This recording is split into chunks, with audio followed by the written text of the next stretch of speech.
Y vamos a ver el versículo 3 al versículo 14, si el tiempo nos alcanza, y si no, pues vamos a continuar otro día con lo que resta. Damos la honra y la gloria al Señor porque sabemos que esta carta es una carta maravillosa y una carta en la cual los creyentes debemos de descansar, porque lo que habla esta carta pues son cosas, promesas muy grandes para nosotros como creyentes. Y estuvimos viendo los versículos anteriores en otro día, un día miércoles. Estuvimos viendo los primeros 4 versículos, vimos, y vamos a retomar el versículo 3 y 4 como referencia siempre, pero veíamos que esta es una carta escrita por el apóstol Pablo, una carta que es dirigida a los creyentes y una carta que, bueno, ha sido gracias a la voluntad de Dios. Y veíamos también en el versículo 3 que dice: bendito sea el Dios y Padre de nuestro Señor Jesucristo, que nos bendijo con toda bendición espiritual en los lugares celestiales en Cristo. Ahora entonces vemos que este versículo lo que está hablando acerca de promesas que tenemos los creyentes, bendiciones, muchas bendiciones. Aquí en este versículo 3 está refiriéndose a todas las bendiciones espirituales que los creyentes podemos tener, habidas y por haber, y dadas por Dios Padre y Dios Hijo y el Espíritu Santo, que intervienen dando dones también a los creyentes. ¿Y de qué bendiciones estamos hablando? Bendiciones espirituales, no materiales. Porque hay mucha gente equivocada cuando hablamos de las bendiciones espirituales, piensan que es carro nuevo, bueno, casa nueva, mucho dinero en la bolsa y mucha salud y muchas cosas. Es decir, no está hablando aquí de cuestiones materiales. Estamos hablando de bendiciones espirituales en los lugares celestiales. ¿A dónde están las bendiciones? En el cielo, o en los lugares espirituales donde el creyente se puede mover. Ahora entonces estamos viendo que estas bendiciones provienen de Dios el Padre, y a través de Jesucristo nos está viniendo esta serie de bendiciones. Y usted podría decir: ¿cuáles bendiciones? ¿Cuáles bendiciones? Bueno, para enumerar algunas bendiciones, por ejemplo, Él nos ha escogido, es una bendición espiritual. También, bueno, Él nos ha predestinado, es otra bendición espiritual. Él nos ha adoptado, es otra bendición espiritual. Nos ha hecho aceptos en Cristo, es otra bendición espiritual. Nos ha dado la redención a través de Cristo, otra bendición espiritual. Nos ha hecho hijos de Dios, nos ha dado el Espíritu Santo, nos ha dado la vida eterna, nos ha dado el que ya no seamos condenados, nos ha dado, el ir a un lugar eterno. Es decir, nos ha preparado una casa para nosotros allá en los lugares celestiales. Bueno, podemos enumerar 215 bendiciones espirituales durante esta predicación, pero no se trata de enumerarlas todas, las que tenemos, pero son bendiciones que ya tenemos los creyentes, una promesa que viene de parte de Dios. Es decir, el hecho de tener estas bendiciones espirituales empieza con la salvación. Ahí empieza todo. Es decir, que aquellos que no han confiado en Cristo no las pueden tener. Empieza a través de la salvación por medio de poner nuestra confianza y nuestra fe en Jesucristo. Es la manera de poder tener todas estas bendiciones espirituales. Esas bendiciones las puede tener todo aquel que quiera confiar en Cristo, que decida confiar en Cristo. De otra manera no se pueden tener. No las venden en la farmacia, no las venden en el mercado, no las venden en la tienda, porque es un regalo que proviene de Dios, pero solamente se obtiene a través de haber confiado en Cristo, de haber puesto nuestra fe en Él. Entonces vemos aquí que ahora el creyente en este versículo 3 adquiere una nueva posición. La que teníamos antes, nuestra posición era en Adán. Estábamos perdidos, estábamos muertos en delitos y pecados, pero ahora en Cristo tenemos una nueva posición, y con esa nueva posición todas las bendiciones espirituales que habidas por haber, todas aquellas bendiciones espirituales que menciona la Biblia para el creyente, ya es un hecho. Es decir, no es simplemente una promesa, es un hecho que esas bendiciones espirituales las podemos tener gracias a la fe puesta en Cristo. Ahora, en este versículo habla muy claro, dice en los lugares celestiales. No la busque en otro lado, porque no la va a encontrar. Versículo 4: según nos escogió en Él antes de la fundación del mundo, para que fuésemos santos y sin mancha delante de Él. Bueno, algunos podrían decir, ¿quiere decir que Dios es injusto?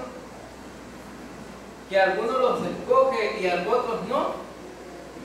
No se trata de eso, porque algunos así piensan, ¿verdad? Hay una línea de predicadores que provienen del calvinismo que dicen que Dios a algunos los eligió para ser salvos y a otros los escogió para ser condenados. Esto sería injusticia de parte de Dios, pero Dios no es así.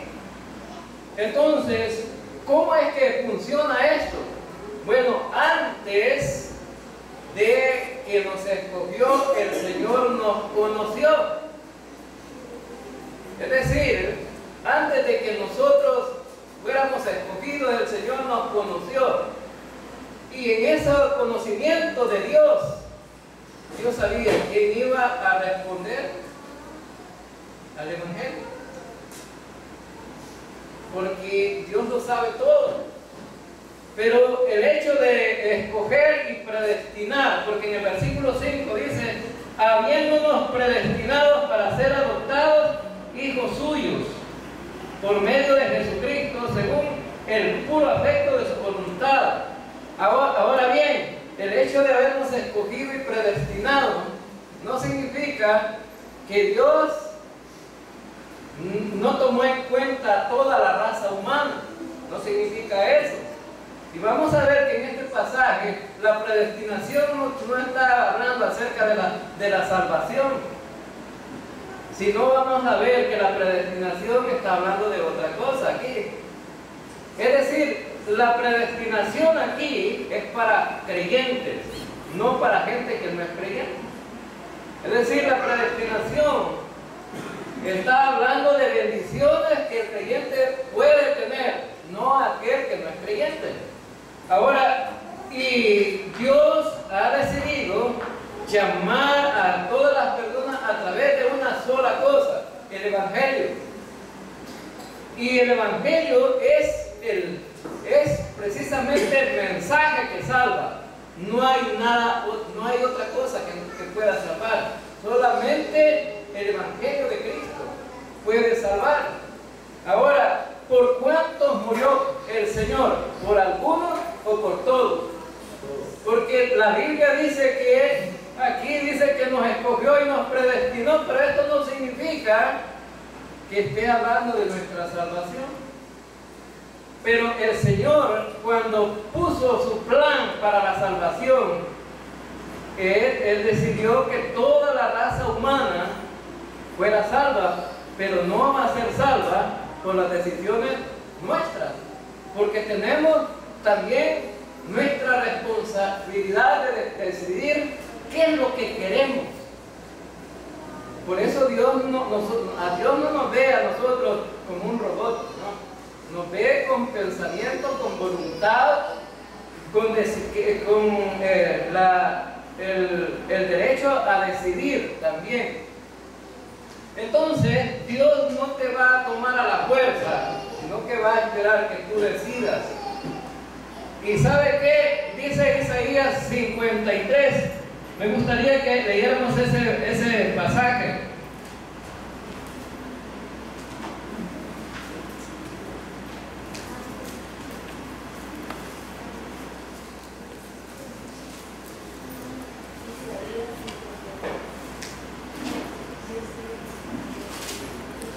Isaías 53, versículo 6 dice: todos nosotros nos descarriamos como ovejas, cada cual se apartó por su camino, mas Jehová cargó con el pecado de todos nosotros. ¿Con el pecado de cuántos cargó Jehová? De todos. Entonces, ¿y de todos serán solo estos creyentes que están aquí en esta iglesia? No. Cuando habla de todo, está hablando de toda la raza humana. Entonces, Dios no es injusto, porque Dios le dio la libertad de poder escoger al ser humano qué es lo que quiere.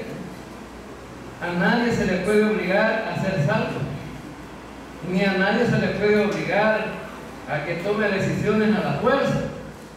Dios decidió enviar a su Hijo a morir a la cruz por todos, es decir, toda la raza humana. En Juan 3:16 dice: porque de tal manera amó Dios al mundo, que ha dado a su Hijo unigénito, para que todo aquel que en Él cree no se pierda, mas tenga vida eterna. ¿Por cuántos mandó a su Hijo aquí Dios en ese versículo? Por todos, para todos. Es decir, el problema es que el hombre toma decisiones equivocadas. La salvación está ahí, a la puerta, y él solamente tiene que, es decir, tomar ese regalo de Dios y decir: bueno, gracias Señor. Pero a veces decimos: no lo quiero, no lo quiero. Ese es el problema. El regalo de Dios está ahí, pero bueno, algunos determinan rechazar. En la primera carta a Timoteo, capítulo 2, primera carta a Timoteo, capítulo 2, versículos 5 y 6. Versículos 5 y 6.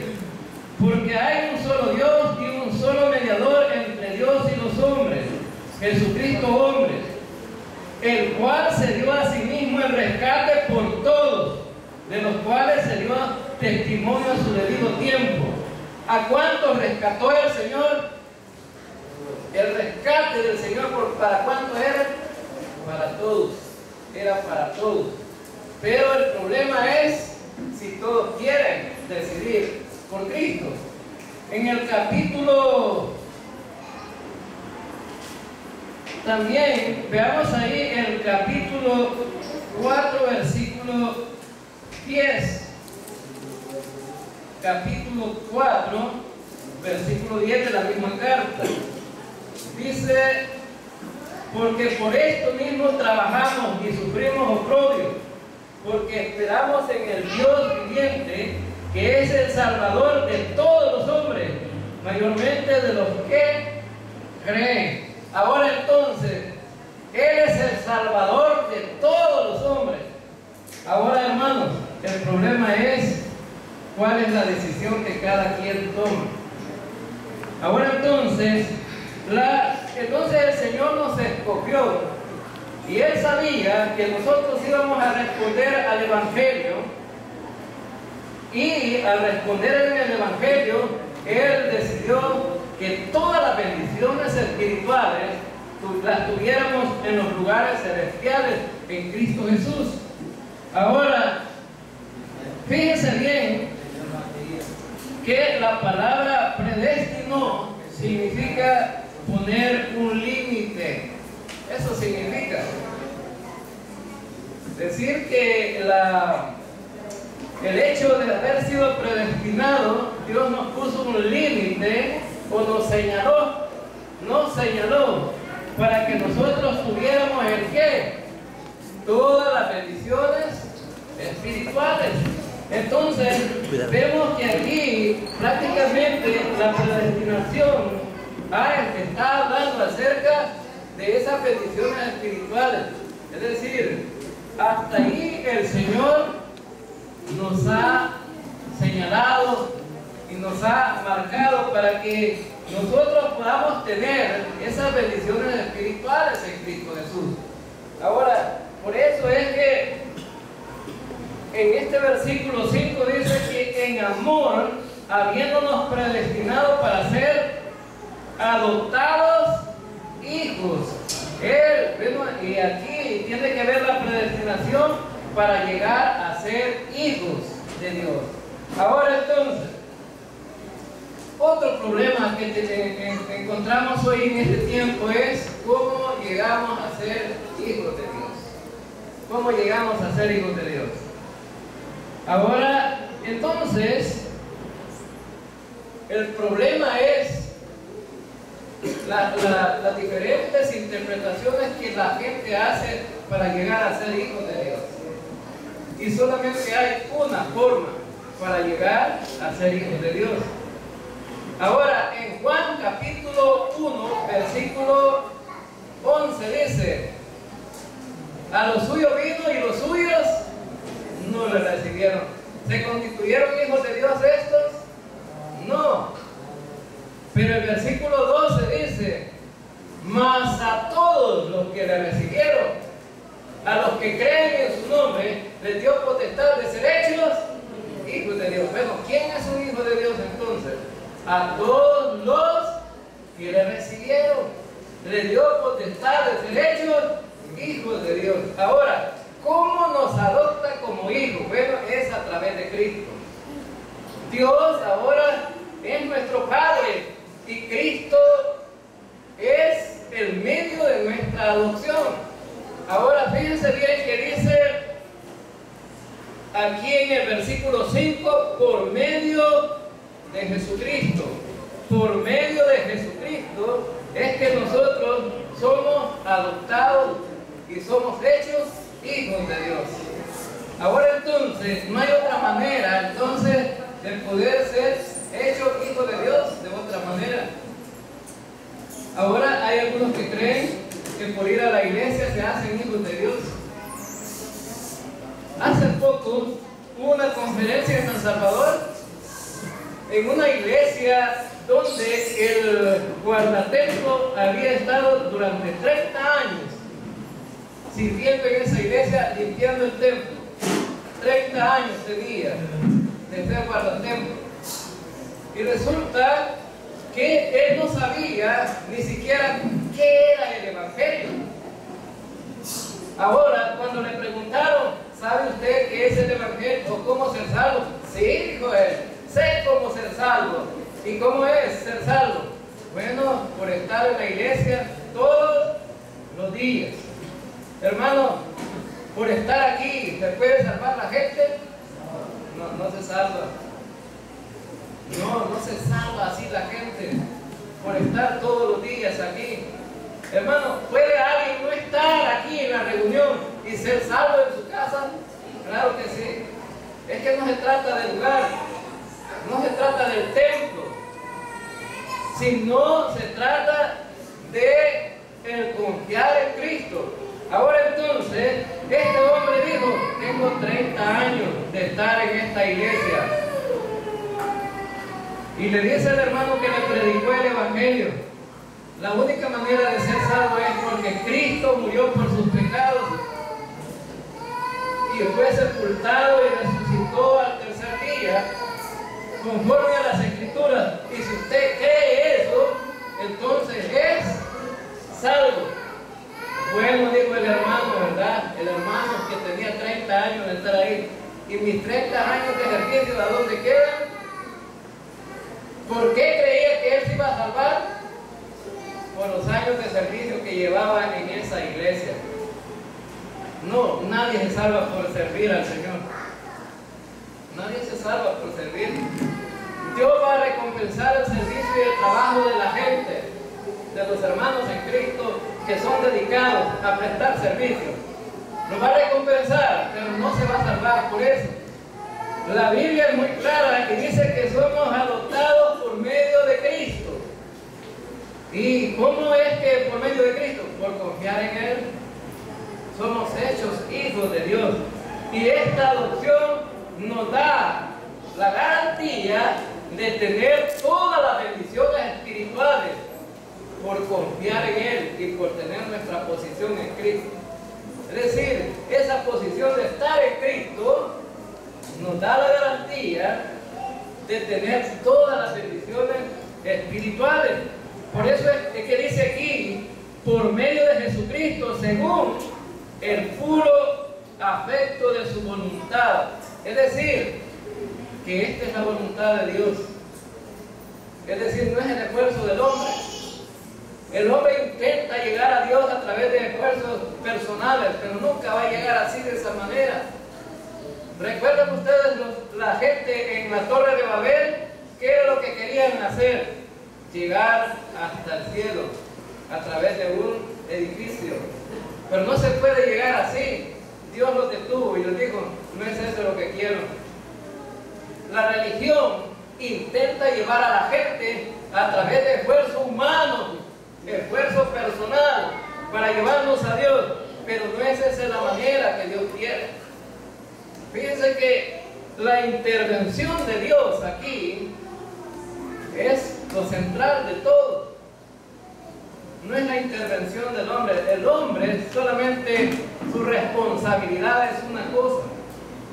Aquí la responsabilidad del hombre para ser adoptado y ser hecho hijo de Dios solamente era creer, una responsabilidad, creer en Jesucristo. Lo demás ya es otra cosa, tiene que ver con la vida cristiana. Ahora entonces, la única manera de poder llegar a ser hijo de Dios, de ser adoptado hijo de Dios, es a través de confiar en Cristo. Es la única manera. Ahora entonces, vemos en el versículo 5 que es la pura voluntad de Dios. Versículo 6. Estamos en Efesios, para los que vieron después, Efesios capítulo 1, versículo 6. Versículo 6 dice, para alabanza de la gloria de su gracia, con la cual nos hizo aceptos en Él, amado. Bueno, dice que esto no es para la gloria de los hombres, no es para que los hombres se gloríen. Dice que es para alabanza de la gloria de ¿quién? De su gracia, de Dios, de la gracia de Dios.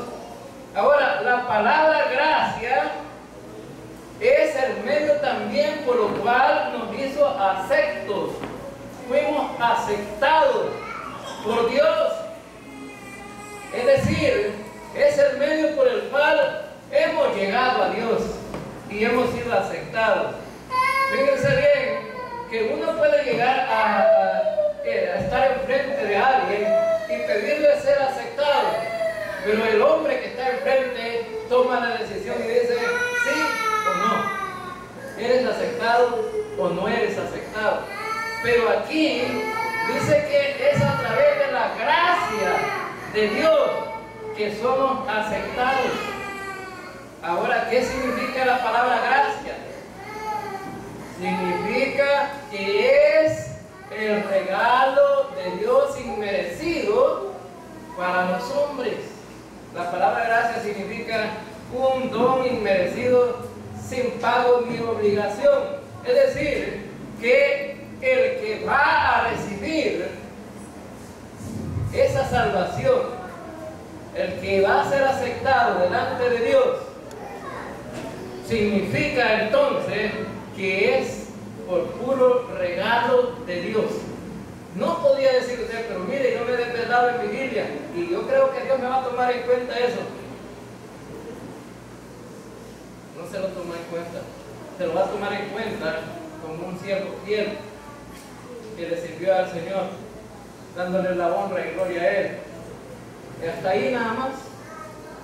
Pero para la salvación no se la toma. Ah, que yo ayuné 3 veces a la semana, yo ayunaba, y eso creo que me va a servir para la salvación. No le sirve para la salvación. ¿Por qué? Porque la palabra gracia dice que es un regalo inmerecido, es decir, un regalo que recibimos de parte de Dios sin merecerlo. Entonces, si nosotros hacemos algo es para tener mérito, pero no es así. El mérito es de Dios, no de los hombres, porque Él es el Rey de Reyes y Señor de Señores. Es la única manera a través de la gracia de Dios. Y vemos aquí en el versículo 6, dice que Él nos hizo aceptos en el amado. Aquí hay sillas. Somos aceptos en el amado por la pura gracia de Dios. No hay otra manera. Entonces, versículo 7, en quien tenemos redención por su sangre, el perdón de pecados, según la riqueza de su gracia. En quien tenemos redención, en quien tenemos redención. Bueno, ¿en quién es? Se refiere a Cristo.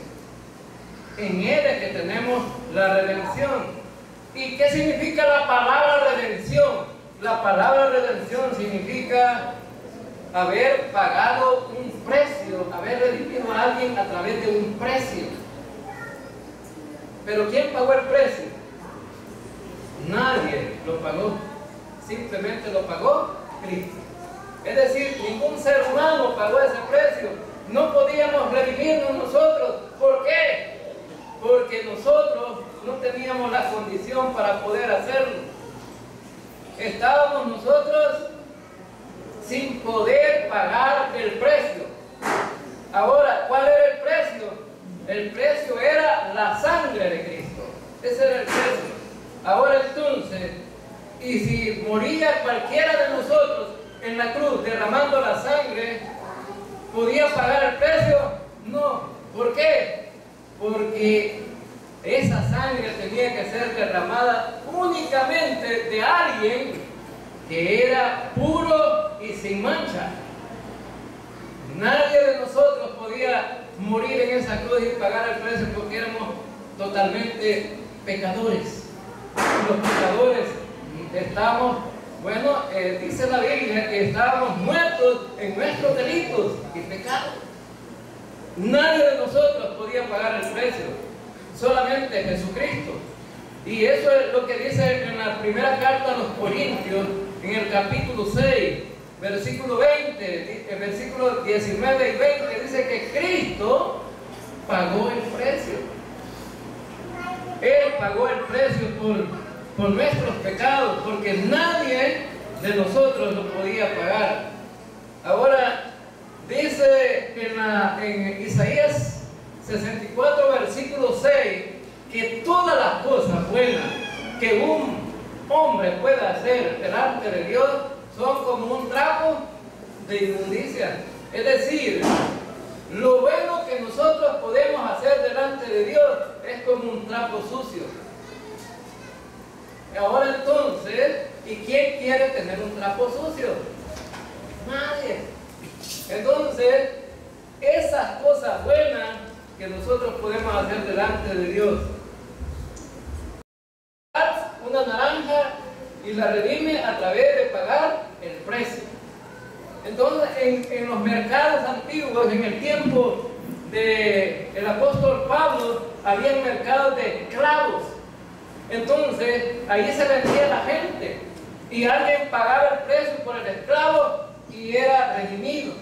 Ahora, en tal caso, nosotros éramos esclavos del pecado y Cristo nos redimió a través de su sangre, con su sangre preciosa. Él nos redimió y por eso debemos de darle la honra y la gloria a Él, porque Él se merece toda esa honra y esa gloria. Ahora entonces, esa redención ya fue pagada por el ser humano. Cuando Cristo vino y murió en la cruz, ya fue pagado. Ahora, ¿qué es lo que tiene que hacer un pecador nada más? Alguien que no ha sido salvo solamente tiene que creerlo, que Él murió y pagó el precio. Solamente tiene que creerlo. Y dice que fue por medio de la sangre el perdón de pecados según la riqueza de la gracia. Es decir, según la... ¿Por qué le llama riqueza de la gracia el apóstol Pablo aquí a la redención? Porque el precio que se pagó no fue cualquier precio. La gente dice, tan fácil como predica el hermano Jorge para salvarse. Una cosa tan sencilla, creer. No, hermanos, yo digo que esa salvación no fue tan fácil para nosotros, porque Dios tuvo que pensar en mandar a que su propio hijo muriera en la cruz. ¿No creen? ¿Cuánto que ustedes darían a sus hijos para que murieran en la cruz? Yo creo que nadie lo daría. Pero Dios decidió enviar a su hijo a morir en la cruz. Ese precio no es un precio tan sencillo, tan fácil. Es un precio que costó la sangre del Hijo de Dios en la cruz. Y ese precio no lo podía pagar ningún ser humano. No cuesta millones. Los millones del hombre más rico del mundo no lo puede pagar. Porque el hombre podría usar todos los millones del hombre más rico del mundo, pero todavía queda deudor porque la sangre de Cristo no tiene precio. Entonces, ¿sabe qué? Entonces el Señor nos ha dado la redención a través de la riqueza de su gracia, porque esa gracia costó un precio y fue la muerte del Hijo de Dios. Versículo 8 dice que hizo sobreabundar para con nosotros en toda sabiduría e inteligencia. Bueno, aquí, fíjense bien, dicen que los seres humanos casi no usamos el cerebro. La inteligencia nuestra y la sabiduría es limitada porque nosotros casi no usamos el cerebro. Bueno, algunos ni siquiera lo han estrenado, pues, ¿verdad? Todavía lo tienen sin estrenar. Pero dice que Él nos ha dado a nosotros, los creyentes, la sabiduría y la inteligencia. Bueno, pero esta no es nuestra sabiduría. ¿De dónde proviene esta sabiduría? Esta sabiduría proviene de Dios, no proviene de los hombres. Me gustaría que fuéramos a la primera carta a los Corintios. Primera carta a los Corintios.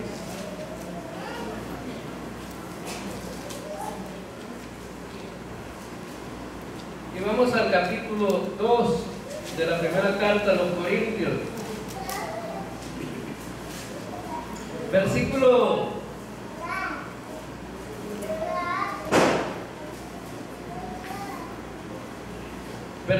6 dice: sin embargo, hablamos sabiduría entre los que han alcanzado madurez, y sabiduría no de este siglo, ni de los príncipes de este siglo, que perecen, mas hablamos sabiduría de Dios en misterio, la sabiduría oculta, la cual Dios predestinó antes de los siglos para nuestra gloria.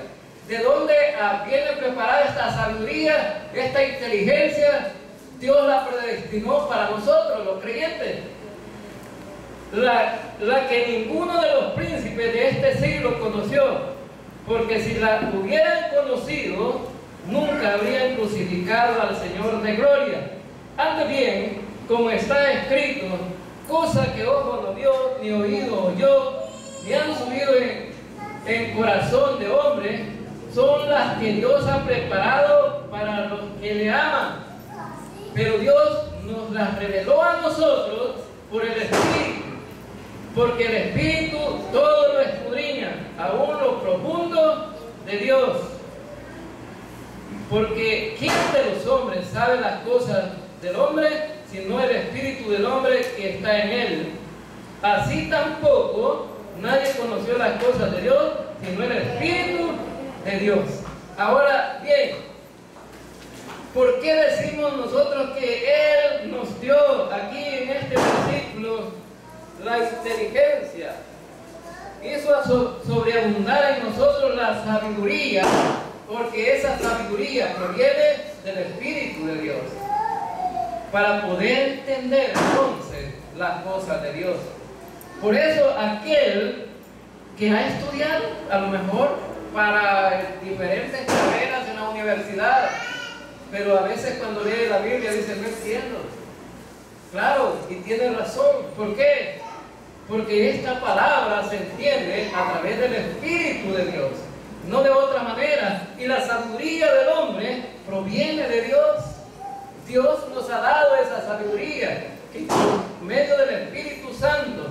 ¿Y por qué nos ha dado esa sabiduría, esa inteligencia? Versículo 9. Dándonos a conocer el misterio de su voluntad. Bueno, para darnos a conocer el misterio de su voluntad, para eso nos ha dado sabiduría e inteligencia, según su beneplácito, el cual se había propuesto en sí mismo, de reunir todas las cosas en Cristo, en la dispensación del cumplimiento de los tiempos, así las que están en los cielos como las que están en la tierra. En Él, asimismo, tuvimos herencia, habiendo sido predestinados conforme al propósito del que hace todas las cosas, según el designio de su voluntad. Ahora entonces, fíjense bien, que nos ha dado sabiduría para darnos a conocer el misterio. Bueno, hay cosas que no se pueden entender muy fácilmente y necesitan alguna información adicional para poder entenderla. Y sabe que entonces el Señor dice que nos dio la inteligencia a nosotros para conocer misterio. ¿Cuál misterio? Bueno, lo que no se sabía antes que se hablara de las cosas de este misterio que va a hablar el apóstol aquí en esta carta. Fíjense bien que en el Antiguo Testamento nunca se habló de la iglesia. La iglesia era un misterio en el Antiguo Testamento. Si leemos todo el Antiguo Testamento, nunca va a encontrar la palabra iglesia. La primera vez que se menciona la palabra iglesia, se menciona en Mateo capítulo 16, versículo 18. Allí aparece por primera vez la palabra iglesia. Es más, la iglesia todavía no estaba establecida, porque dice Cristo ahí, en ese versículo dice, edificaré mi iglesia. Estaba en el futuro todavía. Y es una iglesia no del hombre, sino una iglesia de Cristo. Mi iglesia, dice Jesucristo. Los hombres, los pastores y los líderes de las iglesias a veces quieren adueñar de la iglesia. Pero esta iglesia no me pertenece a mí, le pertenece al Rey de Reyes y Señor de Señores. Ahora entonces, Él dice que nos ha dado un misterio. Otro misterio, que los judíos con los gentiles se iban a unir en un solo pueblo a través de la iglesia. Era un misterio, que todas las naciones del mundo podían conformar la iglesia a través de cualquier nación, raza. Podían unirse y formar la iglesia. Era un misterio. porque los judíos tenían su propia religión y su propia casta donde dependían ellos como pueblo o nación, pero aquí el Señor cambió las cosas. Hay cosas entonces que se necesitaba la sabiduría para poder entenderlas. Se necesita la sabiduría para poder entenderlas. ¿Quién las va a entender entonces? Es el creyente, porque tiene el Espíritu Santo que ahora le está revelando el entendimiento de las cosas que eran un misterio. El misterio es algo que estaba oculto, que no se veía. Ahora entonces, pero que ahora Dios ha decidido revelárselas a los creyentes. Y dice que fue conforme al propósito del que hace todas las cosas. Entonces, Dios quería revelarnos algo que estaba oculto. Y en el versículo 12 dice, a fin de que seamos para alabanza de su gloria, nosotros los que primeramente esperábamos en Cristo. Bueno, todo lo que Dios nos ha revelado y que ahora está descubierto es para la alabanza de la gloria de Dios. ¿Qué cosas estaban ocultas? En el Antiguo Testamento se oía hablar del siervo sufriente que era Cristo, pero los judíos no podían entender que como el Mesías prometido, el que venía a libertar a su pueblo, iba a morir. No podían entender eso. Era como un misterio para ellos. Y en el Antiguo Testamento se hablaba de la muerte de Cristo, pero ellos no lo podían entender. Pero ahora nosotros sí lo podemos entender. ¿Por qué? Porque a través del Espíritu Santo nos hemos dado cuenta que sin la muerte de Cristo no hay salvación. Amén, hermanos. Sin la muerte de Cristo no hay salvación. En vano sería que una religión se levantara y dice no es necesario que tomemos en cuenta la muerte de Cristo. Nadie sería salvo. Sin la muerte de Cristo nadie sería salvo. Es decir, hablemos de otra cosa para que la gente se salve. Diría la gente, bueno, yo quiero creer en las bienaventuranzas que están en Mateo capítulo 5, pero esas no te salvan. ¿Y sabe qué? No es para la iglesia, es para Israel. Las bienaventuranzas están en el capítulo 5. Ahora entonces, vemos que aquí el Señor dice, bueno, nos ha revelado algo maravilloso. Y es más, en el Antiguo Testamento, el Espíritu Santo no residía en los creyentes permanentemente. Simplemente era algo temporal, que iba y se venía. El Espíritu podía salir del creyente y podía regresar, pero eso cambió totalmente. En el versículo 13 dice que 13 y 14 dice que como el Espíritu Santo vino a residir permanentemente en el creyente. Versículo 13 dice cómo la gente va a recibir el Espíritu Santo. Fíjense bien que el versículo 13 dice, en él también vosotros, habiendo oído la palabra de verdad. Fíjense bien que primero viene por el oír la palabra. Habiendo oído la palabra, es decir, hay que oír la palabra. ¿Cuál palabra? Versículo 13 dice, la palabra de verdad, el evangelio de vuestra salvación, es decir, la palabra de verdad aquí es el evangelio. Y este evangelio es la palabra clave que te salva. El evangelio significa buena nueva o buena noticia. ¿Y por qué significa buena nueva o buena noticia? Bueno, porque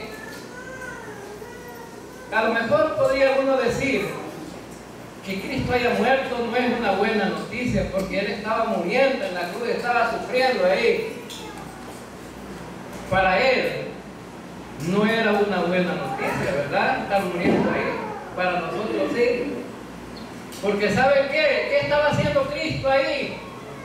Estaba llevando el pecado de todos nosotros. Quien merecía morir en esa cruz éramos nosotros. Pero ¿quién murió? Cristo murió. Y nosotros fuimos dejados libres. Fue una buena noticia para nosotros, porque ya no tuvimos que pagar por el pecado. Alguien lo pagó por nosotros, y esa fue la buena noticia. Ahora entonces, dice el versículo 13: habiendo oído la palabra de verdad, el evangelio de vuestra salvación, y habiendo creído en él, fuiste sellado con el Espíritu Santo de la promesa. Fíjense bien, habiendo primero oímos la palabra, ¿cuál? El evangelio. Y el evangelio nos lleva a la salvación. Y habiendo creído, fuimos sellados con el Espíritu Santo de la promesa. Bueno, cuando Cristo vino, dijo que Él iba a cumplir esa promesa. Juan el Bautista hablaba de esta promesa. Y bueno, entonces, esa promesa tenía que ver con el Espíritu Santo. Y dice que oímos la palabra, la creemos, somos salvos, inmediatamente somos sellados con el Espíritu Santo de la promesa. Fuimos sellados con el Espíritu Santo de la promesa. Ahora, ¿por cuánto tiempo fuimos sellados? Para siempre. Ya para siempre. El Espíritu Santo ya no se puede ir, ni lo puedes pedir. Aquel que es creyente y está pidiendo el Espíritu Santo que venga a él, está loco. ¿Por qué? Porque ya no se puede pedir algo que ya se tiene. Imagínense que tú pidas que te venga una nariz y ya tienes nariz. ¿Para qué quieres otra? No necesitas otra nariz, porque ya tienes la que necesitas. Ahora entonces, y si dudas para cuánto tiempo vino el Espíritu Santo, vamos al Evangelio de Juan, para ir terminando. Evangelio de Juan, capítulo 16,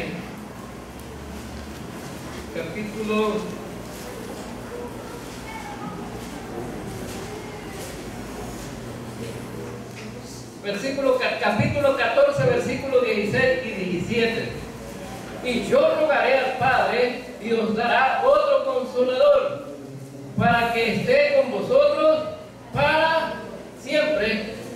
El versículo 17: el Espíritu de verdad, el cual el mundo no puede recibir, porque no le ve ni le conoce, pero vosotros le conocéis, porque mora en vosotros y estará en vosotros. Ahora bien, en primer lugar, este consolador que está hablando aquí es el Espíritu Santo. ¿Para cuánto tiempo va a estar ese consolador? Para siempre. La palabra para siempre, ¿qué significa? Para siempre. Significa que va a estar para siempre ahí. Ahora entonces, ¿pero será que está hablando de que va a estar ahí, cerca de las personas? No, en el versículo 17 dice que mora con vosotros y estará en vosotros. Bueno, la palabra que mora todavía podía dejar duda, ¿verdad? Es que ahí vivimos cerca. Pero cuando dice en, significa dentro de. Entonces la palabra en significa dentro de. Entonces el Espíritu Santo está viviendo dentro del creyente para siempre. Es decir, es eterno ahí. Ya no va a volver. Ni le puedes pedir, porque Él está ahí. No lo puedes decir, llamar, ven Espíritu Santo, porque está en ti, hermano, el Espíritu Santo. Y vamos a terminar con el versículo 14, porque es las arras de nuestra herencia hasta la redención de la posesión adquirida para la alabanza de su gloria. La palabra arra significa que el Señor con ese sello, está dando la garantía de que tú ya no te puedes perder si eres salvo. La salvación es segura. Es decir, ese sello garantiza de que tú estás salvo para siempre. Porque el dueño de ti, el que te ha salvado, te ha sellado y te ha comprado. Y Él ha dado la garantía de que tú te va a llevar hasta la redención adquirida. ¿Y cuándo va a ser esa redención adquirida? En el rapto de la iglesia. Cuando tú vayas para allá, para el cielo, hermano, en el rapto de la iglesia, el Señor está garantizando de que tú no te quedes aquí en la tierra. Es decir, que el creyente, el que es salvo, no se puede perder, porque el Señor lo ha comprado, lo ha sellado, y Él dice que esta es mi propiedad, y me la llevo, y no puedo perder lo que ya tengo. Bueno, en Juan capítulo 10 dice que en las manos de Cristo el creyente está seguro, igual que en las manos de Dios, y nadie los puede arrebatar de las manos de Dios. Entonces le damos la gloria al Rey de Reyes y Señor de Señores por eso, hermano, porque Él nos ha redimido para siempre. Entonces, hermanos, en este pasaje maravilloso hemos hablado acerca de todas las bendiciones espirituales que tenemos en Cristo Jesús. Somos hijos de Dios, nos ha redimido, nos ha predestinado, nos ha llamado, nos ha escogido, nos ha dado el Espíritu Santo para que more en nosotros, nos ha sellado.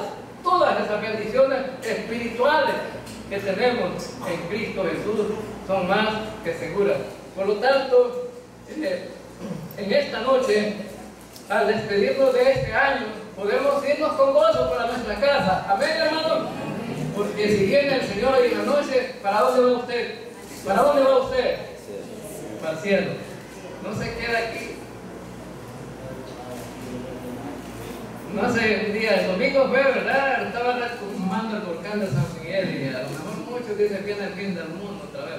Es como es común en la gente, ¿verdad? Afligirse. Pero no, la iglesia no se preocupa por nada, porque venga lo que venga, el Señor nos lleva para el cielo y allá estamos más que seguros que aquí en la tierra. Entonces, hermanos, le damos la honra y la gloria al Señor por eso. Amén. Vamos a orar. Señor Dios, gracias.